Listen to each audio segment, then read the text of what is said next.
तो कैसे हैं आप लोग? होप सो बढ़िया होंगे, अच्छे होंगे। तो अभी तक हम लोगों ने 1.1, 1.2, 1.3, 1.4 तक हमने स्टडी कर लिया एंड आई होप कि आप लोगों ने सारे क्वेश्चंस की प्रैक्टिस किया होगा और सारे क्वेश्चंस आपको आ रहे होंगे। आज हम लोग प्रैक्टिस सेट 1.5 स्टार्ट करेंगे। Maharashtra board 10th standard. एक बार हम लोग टेक्स्ट बुक की तरफ देख लें तो ये हमारा है टेक्स्ट बुक का एक प्रीफेस। हम सॉल्व करने जा रहे हैं क्वेश्चन नंबर 1। तो अगर मैं क्वेश्चन नंबर 1 की बात करूं तो क्वेश्चन नंबर 1 में क्या बोल रहा है, अब हम यहां से कहानी स्टार्ट करते हैं। कहानी ये है, टू नंबर्स डिफर बाय 3। दो नंबर हैं जो एक दूसरे के डिफरेंस में है 3 से। एग्जाम्पल के लिए मैं एक नंबर लेता हूं 10, एक 7, है ना, या फिर मैं एक लेता हूं 27 और ले लिया 30। तो अब देखो इन दोनों में या फिर इन दोनों में डिफरेंस कितने का है? 3 का है। तो हमें मालूम नहीं है कि नंबर कौन सा हो सकता है, बस यहां पे बोला हुआ है टू नंबर्स डिफर बाय 3। फिर बोला हुआ है sum of twice the smaller number and thrice the greater number is 19। मतलब ये sum of twice the smaller number, मतलब ये कि जो स्मॉलर नंबर है उसका ट्वाइस। चलो मान लेते हैं कि यहां पर जो स्मॉलर नंबर है वो है y और जो ग्रेटर नंबर है वो मान लिया हमने वो है x। तो क्या बोला है सम ऑफ, सम मतलब होगा यहां पर प्लस, तो sum of twice the smaller number मतलब 2y और thrice the greater number, thrice मतलब 3 गुना 3x। इसका अगर हम लोग सम कर देते हैं तो आंसर आएगा 19, बराबर है। तो बोला है फाइंड द नंबर्स, तो वो नंबर बताओ कि वो नंबर दोनों कौन से होंगे, है ना। तो हमको यहां पर दो कंडीशन दिया हुआ है और दोनों कंडीशन आपको समझ में आ गया होगा। मैं इसको एक बार रफ कर देता हूं यहां पर। चलो, तो यहां पर अभी हमें क्वेश्चन को सॉल्व करना है। चलो पहला कंडीशन देखते हैं, फिर हमसे बात करते हैं यहां की। थोड़ा सा मुझे कुछ चाहिए था यार, मिल जाए तो। चलो मैं लेता हूं blue colour. Two numbers differ by 3, clear है।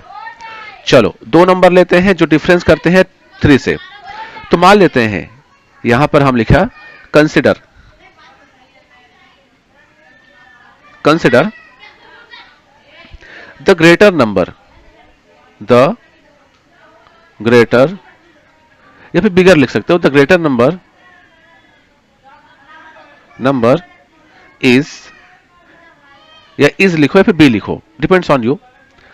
चलो जो नॉर्मली हर टीचर्स तुम्हारे स्कूल में यूज करेंगे वही लिखते हैं, अदरवाइज फिर मामला गड़बड़ हो सकता है। हमने लिखा बी एक्स, ठीक है। कंसिडर, या स्कूल में कभी कभी ऐसा होता है कि जहां पे कंसिडर वहां पे लेट यूज करते हैं, तो लेट यूज करो तुम, कोई प्रॉब्लम नहीं है। The greater number is, greater number B X, ठीक है। तो अगर ये एक्स है तो स्मॉलर कितना हो जाएगा, and smaller number, number B Y, understood. और यहां पे देखो जो यहां से लेके यहां तक ये तुम्हारा हो गया first condition. Two numbers differ by 3 मतलब दोनों का डिफरेंस कितने का है, 3 का है।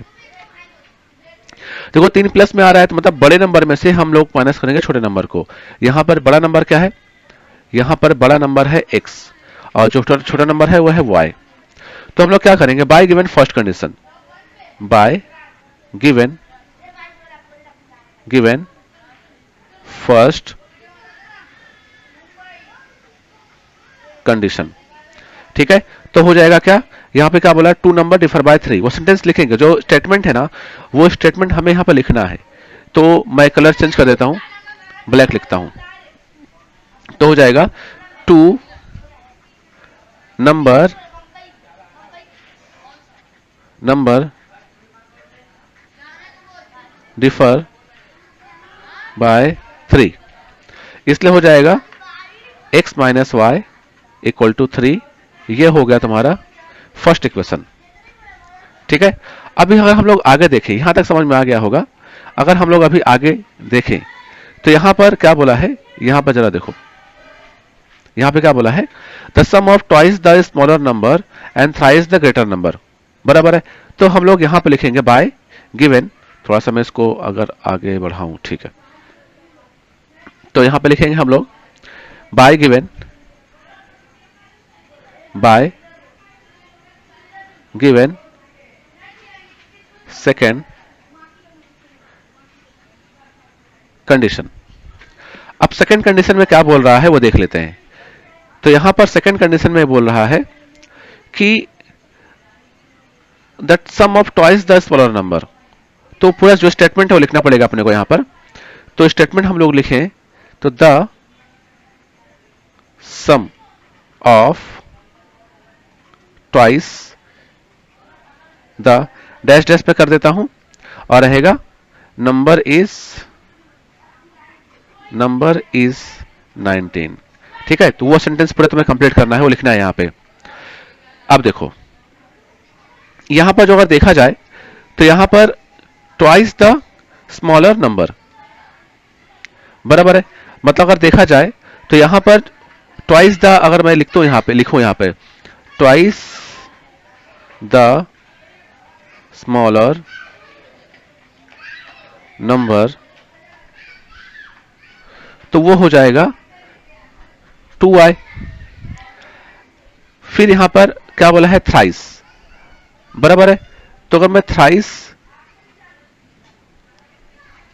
द ग्रेटर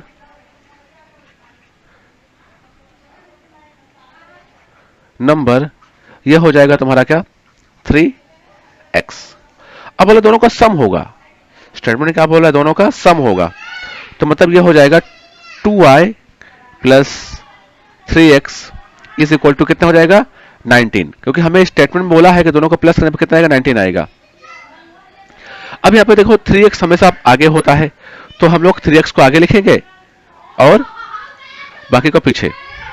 तो यहां पे हो जाएगा 3x plus 2y equal to 19। ये हो गया तुम्हारा सेकेंड इक्वेशन। अभी हमारे पास फर्स्ट इक्वेशन ये है, अगर मैं कलर चेंज करूं तो हमारे पास ये है फर्स्ट इक्वेशन और ये है हमारे पास सेकंड इक्वेशन।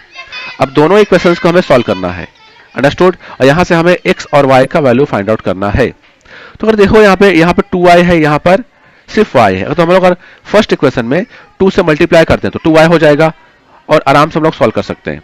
तो यहां पे हम लोग क्या लिखेंगे, सिंपली यहां पे क्या लिखेंगे, multiplying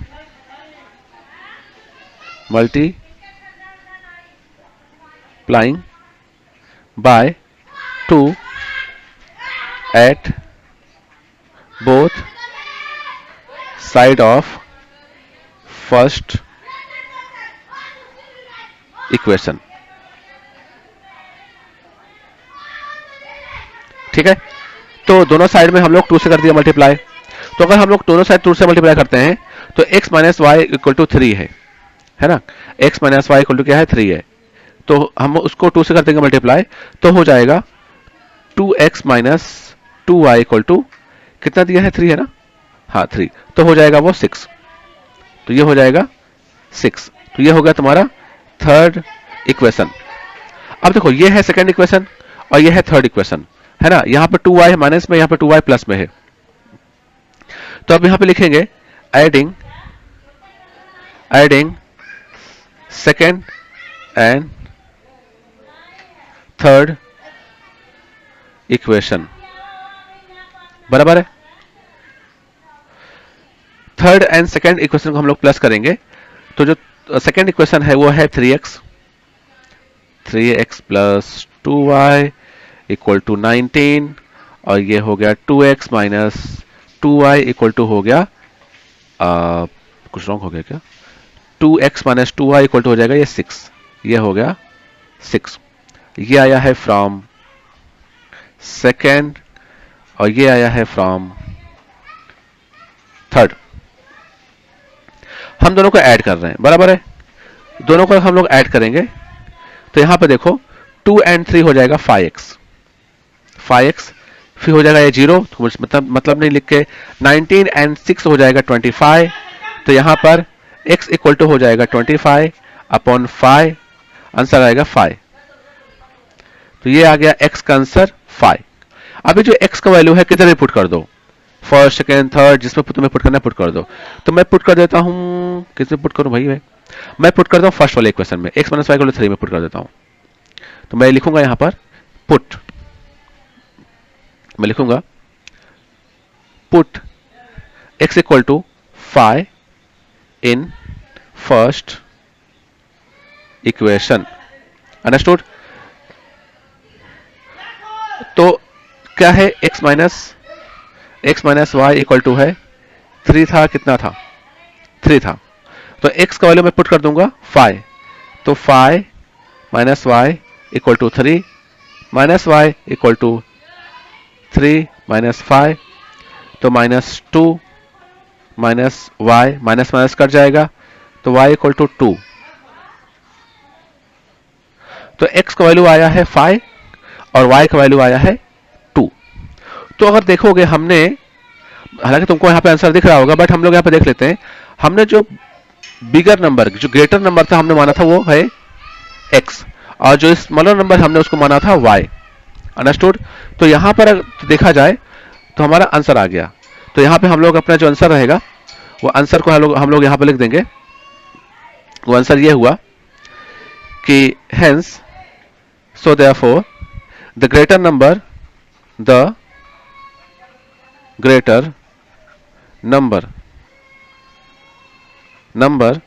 is 5 and the smaller number is 2, understood? तो ये क्वेश्चंस आपको प्रॉपर तरीके से समझ में आया होगा, आई होप। तो अभी बढ़ते हैं हम लोग सेकेंड क्वेश्चन की तरफ।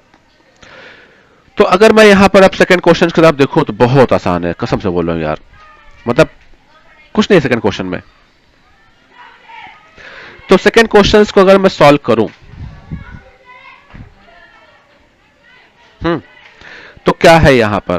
Complete the following, 2x plus 2y, 2x plus y, I am really sorry, 2x plus y plus 8, फिर यहां दिया है 4x माइनस y, यहां पे दिया 2y, यहां पे दिया x प्लस 4।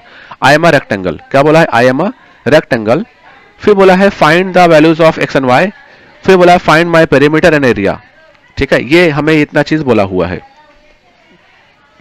अगर मैं इसको सॉल्व करूं तो देखो जरा, एक रेक्टेंगल जो होता है, अगर मैं आगे बढ़ूं यहां पर, चलो ठीक है, मगर इसको नेमिंग कर देता हूं। हालांकि नेमिंग का रिक्वायरमेंट नहीं है, बट हम लोग एक बार समझ लेते हैं।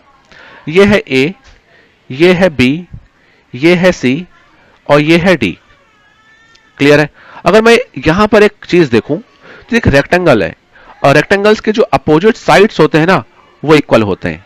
मतलब ये कि यहां पर ए बी इक्वल टू हो जाएगा डी सी, और यहां पर ए डी इक्वल टू हो जाएगा यहां पर बी सी, अंडरस्टूड? क्लियर है? तो बस हमें वही देखना है। तो यहां पर हम जो सॉल्यूशन में जाएंगे, तो हम लोग सॉल्यूशन यहां पे सॉल्व करें, तो यहां पे ये हो जाएगा, हम लिखेंगे हम लोग यहां पर we know that opposite sides of rectangle are equal to each other. I am really sorry for my writing, because मेरी राइटिंग बहुत अच्छी है। किस टाइप की अच्छी है तुमको मालूम है, कितनी अच्छी है, बट ठीक है, कोई बात नहीं। तो लिख देते हैं इक्वल, ठीक है ना?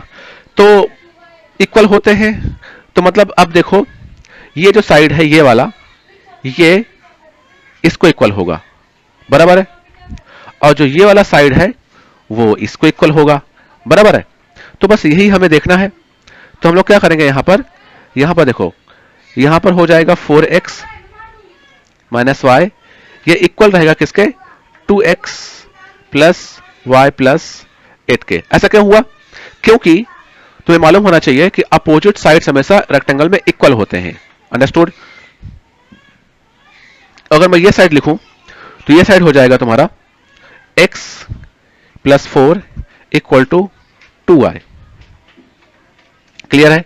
अब अगर मैं इसको आगे सॉल्व करूं, तो अगर मैं इसको आगे सॉल्व करता हूं तो ये जो वैल्यू है वो इधर आ जाएगा 4x minus y minus 2x minus y equal to 8।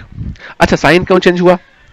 देखो यहां पर 2x प्लस में था, इधर आया माइनस में हुआ। अंडरस्टूड? देखो माइनस में हुआ। फिर यहां पे y प्लस में था, इधर आया माइनस में हुआ, है ना? और 8 जहां पे था तो वहीं पर है, क्योंकि साइन चेंज होता है जब हम लोग इक्वल टू के उस पार जाते हैं तो, है ना? और यहां बात करते हैं 2y है तो 2y ये इधर आ जाएगा, और जो ये वैल्यू है कांस्टेंट वो इधर पहुंच जाएगा। तो x माइनस 2y, सॉरी मैं इसमें हम लोग इस कलर में नहीं लिखेंगे, तो बस इंडिकेशंस के लिए था, तो हम लोग आते हैं अपने कलर में। तो यहां पे हो जाएगा x minus 2y equal to minus 4। ये हो गया फर्स्ट इक्वेशन। और यहां पर देखो 4x है, यहां पर 2x है, साथ साथ लिख देते हैं। तो 4x माइनस 2x ये हो गया फर्स्ट, मतलब फर्स्ट पैराग्राफ हो गया, ब्रैकेट हो गया। और ये y ये वाला और ये वाला minus y is equal to हो गया 8। 4x माइनस 2x हो जाएगा तुम्हारा 2x, फिर minus 2y equal to 8। Understood? यहां पे देखो 2 कॉमन है, कॉमन निकालेंगे। 2 कॉमन निकाला मैंने, तो x minus y is equal to बचा 8।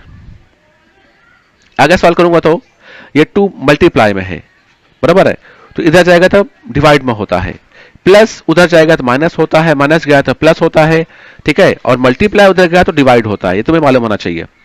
तो x, sorry I am really sorry, एक मिनट, तो x minus y equal to 8/2 हो जाएगा 4।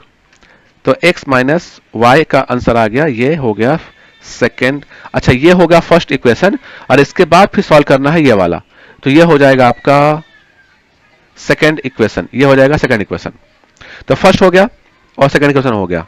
अब दोनों इक्वेशंस को लेके हमें सॉल्व करना है और निकालना कौन सा वैल्यू है? निकालना है x एंड y। तो यहां पे देखो x, यहां पे देखो x सेम है और यहां पे देखो x सेम है, तो हम लोग क्या करेंगे? हम लोग करेंगे ये एक में से दूसरे को माइनस कर देंगे।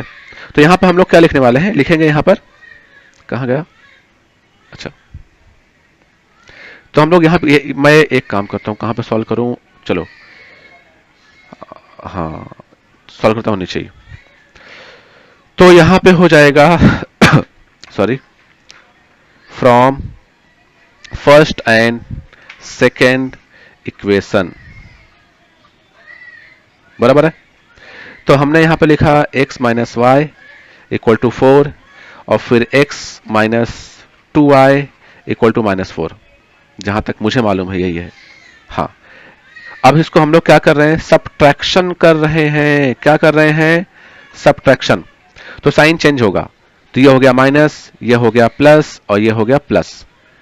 माइनस था तो हो जाएगा प्लस, तो x माइनस से x गया 0 हो गया, 2y में से 1y गया तो सिंगल y बचेगा, और यहां पे हो जाएगा 8। तो y का आंसर आया है 8। अब हमें निकालना है x का वैल्यू, तो एक y का वैल्यू पुट कर दो फर्स्ट इक्वेशन में। तो यहां पे लिखेंगे पुट, यहां पे लिखेंगे put y equal to 8 in second, first equation, sorry. तो x माइनस y कितना है? 8 इज इक्वल टू 4, मतलब हम लोगों ने इस वाले इक्वेशन में y का आंसर पुट किया है। तो x इक्वल टू हो जाएगा 4 इज इक्वल टू जाएगा प्लस 8, मतलब ये 8 जो इधर आएगा तो प्लस में हो जाएगा, तो हो गया 12। तो यहां पर तुम्हारा x का भी आंसर आ गया, y भी आ गया, और x का आंसर आया हुआ है 12। अभी x एंड y दोनों आंसर्स आ चुके हैं।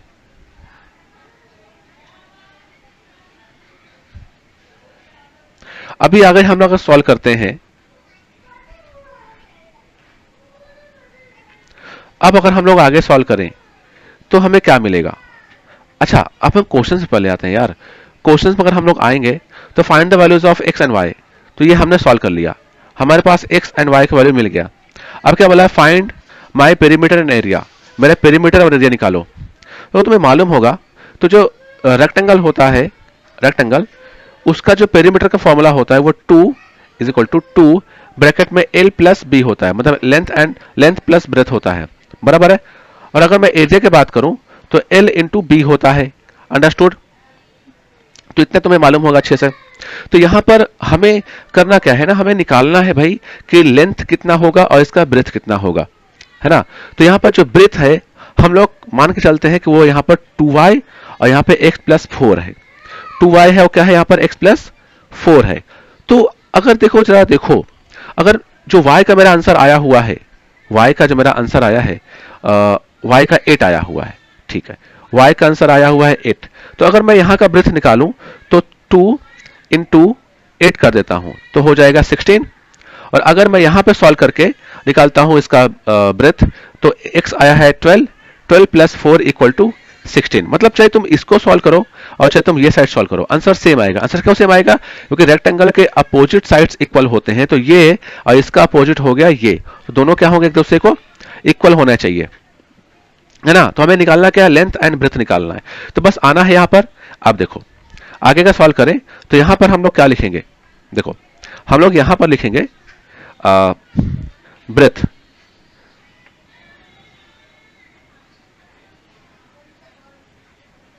breadth of a rectangle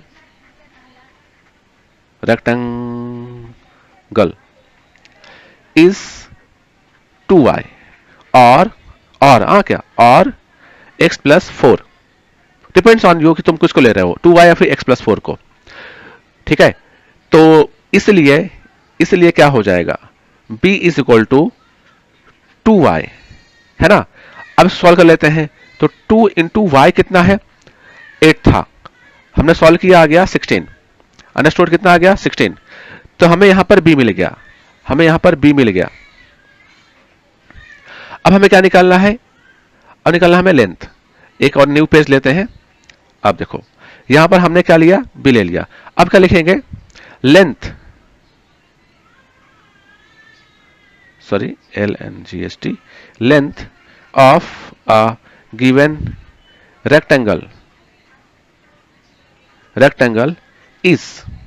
अब इसका रेक्टेंगल दोनों हो सकते हैं, बराबर है। चाहे चाहे यहां पे हो सकता है 2x प्लस वाई प्लस 8, या फिर हो सकता है 4x माइनस वाई। तुम किसी को भी सॉल्व करो, चाहे इसको सॉल्व करो चाहे इसको सॉल्व करो, आंसर सेम ही आने वाला है। फॉर एग्जाम्पल देखो क्वेश्चंस में आते हैं, देखो चाहे इसको सॉल्व करो और चाहे ये सॉल्व करो, दोनों का आंसर सेम आएगा।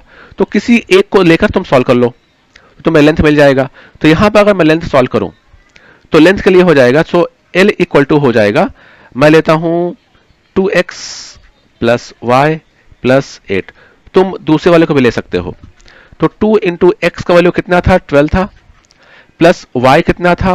8 था, बराबर ना, 8 ही था। देख लेते हैं, x 12 था, y 8 था ना, वहां y 8 था। फिर प्लस हमको 8 दिया हुआ है, प्लस हमको क्या दिया है? 8। तो 4 टू जा, सॉरी 12 टू जा 24 प्लस 8 प्लस 8। तो अगर हम इसको आगे सॉल्व करें तो फटाफट बताओ मुझे कितना होगा कैलकुलेशन इसका। तो लमसम देखो 8 8 8 8 16 हो जाएगा। तो 24 प्लस 16 आंसर आएगा मेरे ख्याल से 6 एंड 4 40, ये हो गया 40। तो हमें लेंथ मिल गया 40, बराबर है। अब हम लोग पहला हम जो निकालने वाले हैं वो निकालेंगे पेरीमीटर, बराबर है। तो जो पेरीमीटर का फॉर्मूला हो जाएगा, लिखेंगे हम लोग यहां पर perimeter of a rectangle equal to हो जाएगा 2 ब्रैकेट में लेंथ प्लस ब्रेथ, ये तुम्हारा फॉर्मूला है, बराबर है। ये तुम्हारा हो गया फॉर्मूला। अब इसमें हम वैल्यू पुट करेंगे 2 प्लस एल कितना आया 40 और बी कितना आया 16 बराबर है। तो आ गया यहां पे आंसर। जो आपका पेरीमीटर आएगा वो 2 इंटू कर दिया हमने 40 एंड 16 हो जाएगा 56। तो आंसर आएगा तुम्हारा यहां पर क्या 112 यूनिट्स। अगर हमें कुछ दिया नहीं है तो हो जाएगा यूनिट्स। तो यहां पर पेरीमीटर का आ गया फॉर्मूला, पेरीमीटर का आंसर आ गया। अब हमें निकालना है एरिया। तो हम लोग कलर चेंज कर लेते हैं यार। हाँ, पहले लिखेंगे formula area of a rectangle equal to हो जाएगा एल इंटू बी। यह है तुम्हारा फॉर्मूला। ऐसा लिखो एग्जाम में जाके, नहीं तो मार्क्स कटेंगे। तो यहां पर लेंथ कितना है 40 और यहां पर ब्रेथ कितना है 16। और अगर हम इसको सॉल्व करते हैं तो 16 4 जा कितना होगा 64। तो 16 4 जा 64 और ये एक जीरो आ गया। तो यहां पे हो जाएगा स्क्वायर यूनिट्स। याद रखो हमेशा एरिया का जो यूनिट्स होता है वो स्क्वायर में होता है। किस में रहेगा स्क्वायर में रहेगा। तो यहां पर देखो हमारे सारे क्वेश्चन सॉल्व हो गए। हम लोग फिर से एक बार रिव्यू देखते हैं। तो यहां बोला था पहले x एंड y का निकालने के लिए वैल्यू। तो हमारा x आया, हमारा जो x आया था लमसम कितना 18 आया था। 18 कितना आया था 12 आया था। x का आंसर आया था 12। सॉरी रफ कर देता हूं मैं इसको, घन हो गया पूरा यहाँ पे। x का आंसर आया था 12 और y का हमारा आंसर आया कितना आया 8। y आया हुआ है 8 और x आया है हमारा 12। फिर ये फॉर्मूला अप्लाई करके हमने पहले एल और बी निकाला और एल और बी निकाल के हमने क्या किया पेरीमीटर एंड एरिया का फॉर्मूला, एरिया एंड पेरीमीटर का जो वैल्यू है हमने निकाल लिया। तो होप सो ये सेकंड क्वेश्चन भी आपको समझ में आ गया होगा। अब अगर हम लोग आगे बढ़ें नेक्स्ट क्वेश्चन की तरफ देखें तो यहां पर third question sum of father's age and twice the age of his son is 70 if we double the age of the father and add it to the age of his son the sum is 95 find their percentage age presented sorry। तो यहां पर अगर हम लोग देखें तो यहां पर जो क्वेश्चन है बड़ा सिंपल क्वेश्चन है। एक बार देख लेते हैं क्वेश्चन है क्या, है ना, तभी समझ में आएगा कि है क्या। तो क्वेश्चन पर अगर हम लोग ध्यान से देखें यहां पे क्या बोला है the sum of father's age, पप्पा का age twice the age of his son, twice the age of his son. मतलब ये कि यहां पर जरा देखो यहां पर पप्पा है, यहां पे पप्पा है, ठीक है, मुच्छी बना देते हैं। ये पप्पा हो गए और ये बेटे हो गए, है ना। तो क्या बोला है कि जो पापा का एज है, पापा का एज जो भी है मान लेते हैं पापा का एज है x ईयर्स एंड जो बेटे का जो एज है वो है y। बोला क्या है दोनों को हम प्लस करते हैं, पापा का एज और जो बेटा है उसके एज का डबल को अगर हम लोग प्लस कर देते हैं तो आंसर आएगा 70। अंडरस्टूड। मैं फिर से बोलता हूं जो पापा का एज है वो और जो उनका बेटा है उनकी एज का डबल करके हम लोग अगर प्लस कर दें तो आंसर आएगा 70। वही बोल रहा है सम, सम मतलब प्लस करना, sum of father's age and the twice of age of his son is 70। Understood. एक हो गया। तो पहले हम लोग मानेंगे यहां पर कि भाई जो फादर है उनका एज x है और जो सन है उनका एज y है, ये पहले मानेंगे। तो यहां पर लिखेंगे हम लोग consider, consider, consider the age of father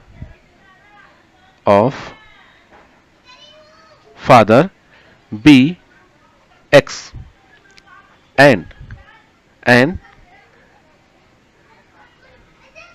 the age of his son be y। Understood. ये हो गया। अब हम लोग देखेंगे यहां पर फर्स्ट कंडीशन हमें क्या दे रहा है। तो यहां पर लिखेंगे हम लोग, यहां पे क्या लिखेंगे bye given first condition, bye given first condition. तो सम ऑफ फादर्स एज तो वही लिख देंगे। तो वो जो सेंटेंस है पूरा वो लिखेंगे यहां पर। सेंटेंस यहां पर क्या है the sum of father's, I am really sorry, हालांकि ये तुम्हें मैं लिख रहा हूं, ये पॉज भी करते हो तो फादर्स एज एंड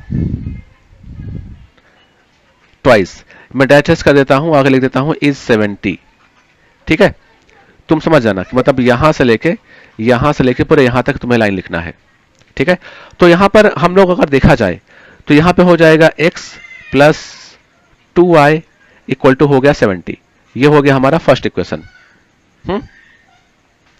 फिर अगर हम लोग आगे बात करें तो यहां देखो, if we double the age of the father and add it to the age of his son, the sum is 95।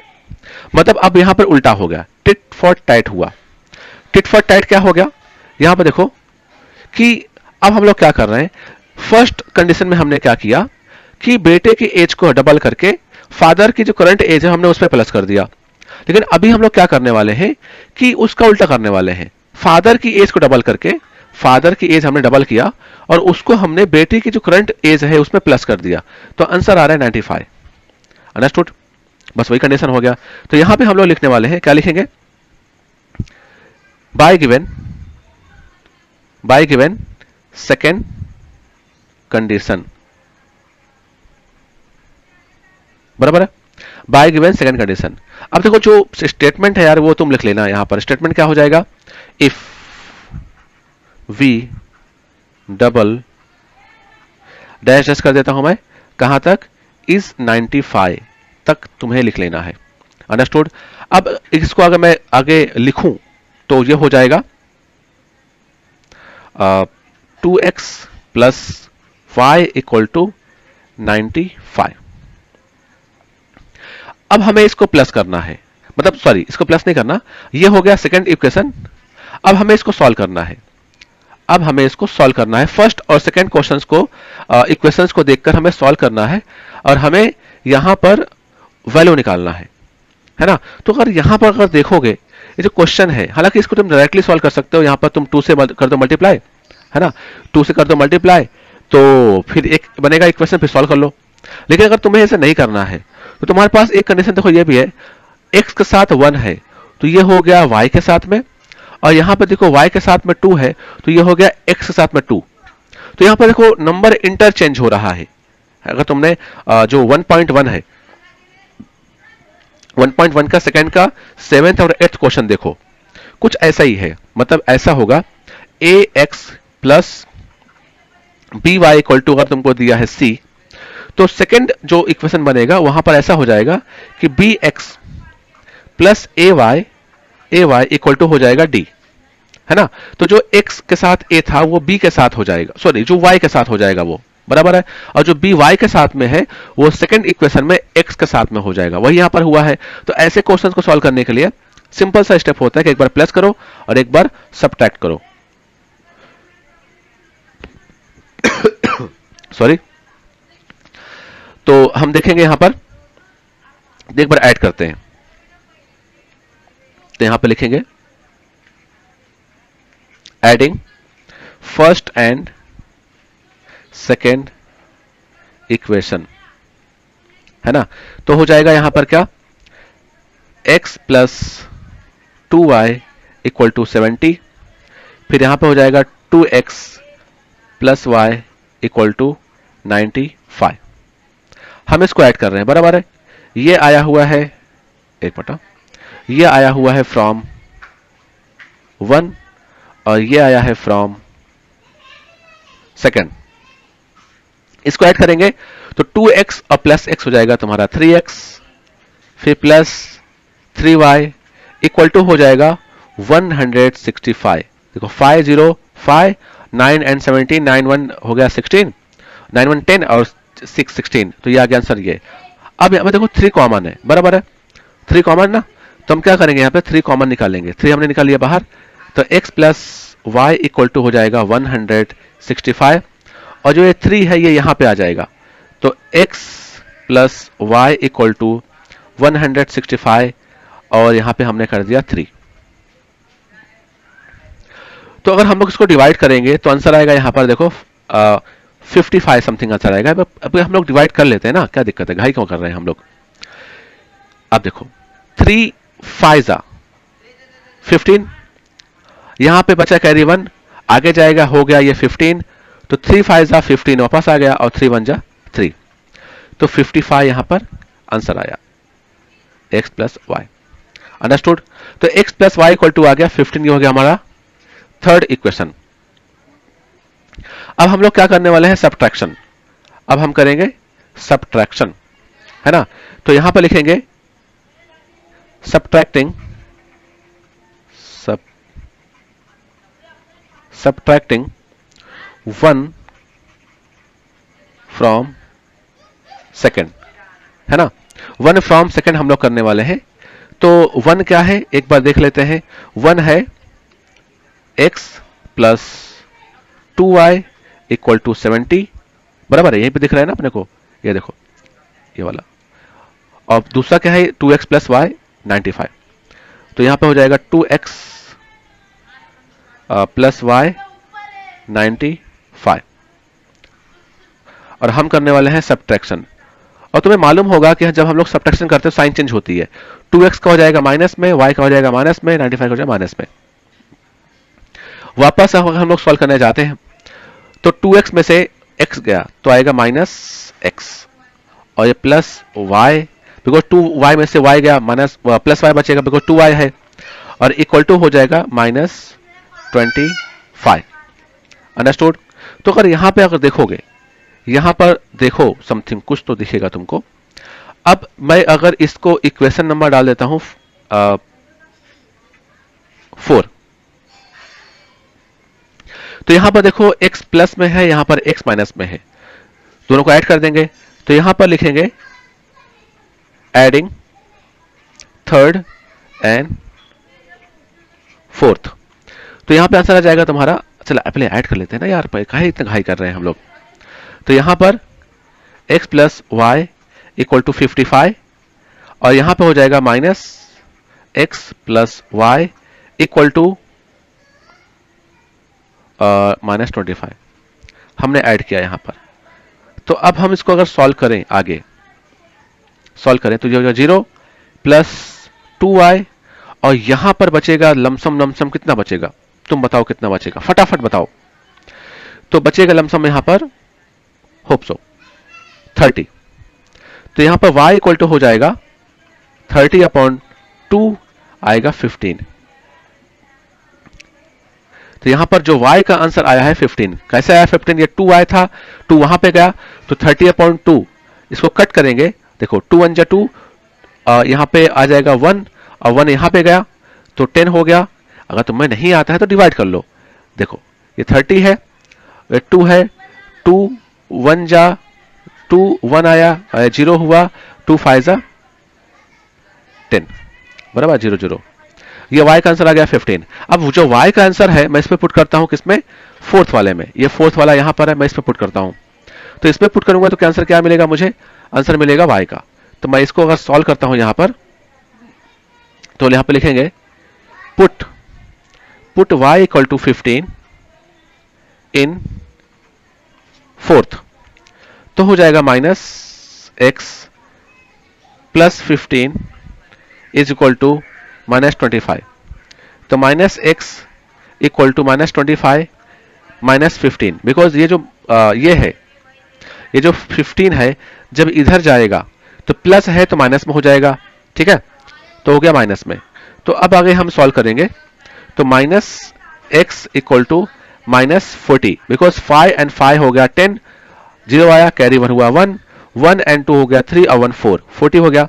इधर भी माइनस है, इधर भी माइनस है, माइनस माइनस कट जाएगा, तो मिलेगा तुमको x इक्वल टू 40, है ना। तो y मिलेगा 15 और x मिलेगा 40। तो यहां पे अगर हम लोग आगे देखें तो हमने y किसको माना हुआ था, बेटे को, और x माना हुआ था पिता को। तो जो x है, जो फादर का एज आया है 40, और जो y है सन का एज आया है 15। तो यहां पर लिख लेना आप लोग, the age of father will be 40 and the age of son will be 15, ठीक है। तो यहां पर हमने थर्ड क्वेश्चन भी सॉल्व कर लिया, अभी बाकी है 4 5 एंड 6, एक बार देख लेते हैं। 4, 5 एंड 6 क्वेश्चंस बाकी है। इसको हम लोग नेक्स्ट लेक्चर में सॉल्व करेंगे। होप सो समझ में आया होगा, एकदम डिटेलिंग में बताया हूं, एक सिंगल टॉपिक भी हमने स्किप नहीं किया।